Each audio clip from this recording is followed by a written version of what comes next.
बोलो ब्रह्मचारिणी माता की जय। आज नवरात्रि का दूसरा दिन है और आज ब्रह्मचारिणी माता की कथा सुनेंगे। दधाना कर पद्माभ्याम अक्षमालाम कमंडलु देवी प्रसीदतु मयि ब्रह्मचारिणी नूतमा। माँ दुर्गा की 9 शक्तियों में दूसरा स्वरूप ब्रह्मचारिणी का है। यहाँ ब्रह्म शब्द का अर्थ है तपस्या। ब्रह्मचारिणी अर्थात तप की चारिणी, तप का आचरण करने वाली। कहा भी है वेदस्तवम तपो ब्रह्म, वेद तत्व और तप ब्रह्म शब्द के अर्थ हैं। ब्रह्मचारिणी देवी का स्वरूप पूर्ण ज्योतिर्मय और आनंद अत्यंत भव्य है। इनके दाहिने हाथ में जप की माला और बाएं हाथ में कमंडल रहता है।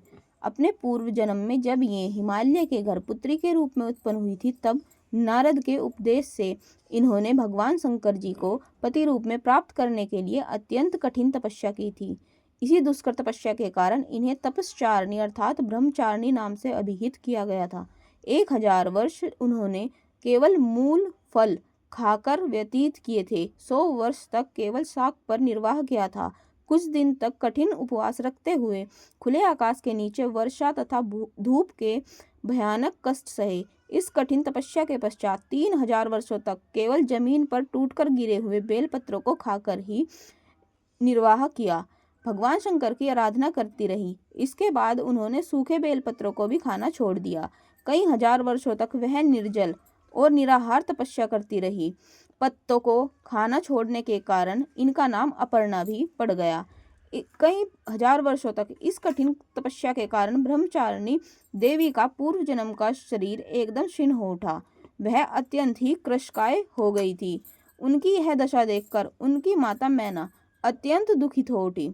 उन्हें उस कठिन तपस्या से विरत करने के लिए आवाज दी, उमा। तब से देवी ब्रह्मचारिणी का पूर्व जन्म का एक नाम उमा भी पड़ गया था।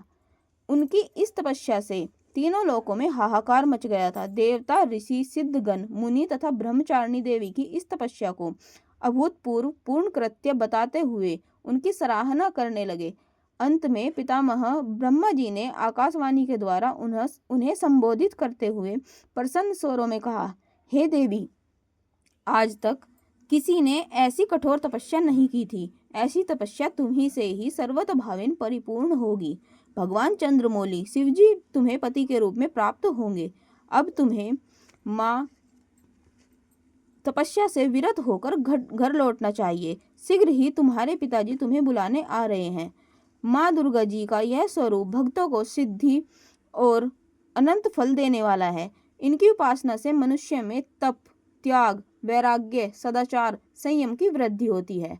जीवन के कठिन संघर्षों में भी उसका मन कर्तव्य पथ से विचलित नहीं होता है। माँ ब्रह्मचारिणी देवी की कृपा से उन्हें सर्वत्र सिद्धि और विजय की प्राप्ति होती है। दुर्गा पूजा के दूसरे दिन इन्हीं के स्वरूप की उपासना की जाती है। इस दिन साधक का मन स्वाधिष्ठान चक्र में स्थित होता है।